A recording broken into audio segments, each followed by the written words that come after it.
The Miami Dolphins have several roster moves that they could make to save money and maybe use that money to sign Christian Wilkins, Zach Sealer, and Connor Williams.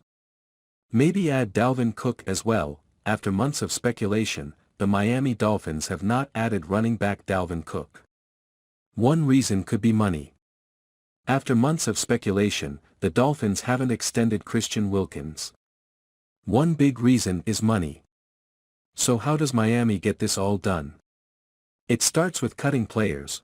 The Dolphins have to make some big decisions by the start of the season, but they should be of the mindset now to make some decisions sooner rather than later.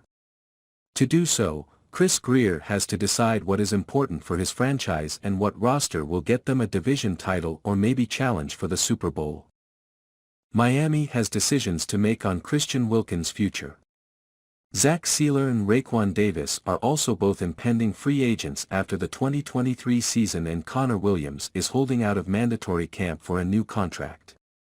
Of the four, Sealer and Williams should be the easiest to get done, but still, the Dolphins need money. According to OvertHecap.com, the Dolphins have just over $13 million to spend, and much of that will need to be kept for in-season use. So, the Dolphins need to turn to their own roster and make some moves. The first obvious release would be Cedric Wilson, Jr., and his release would save a lot.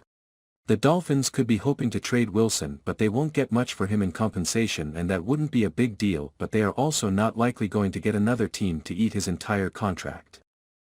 That makes moving Wilson difficult, and Grier needs to look at his wide receiver unit and realize that Wilson may not have a big role in the offense.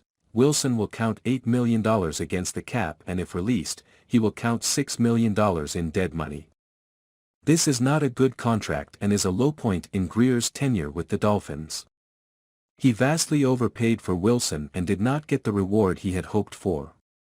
The best Miami could hope for would be to trade him, should they find a suitable offer, as it would save $7 million.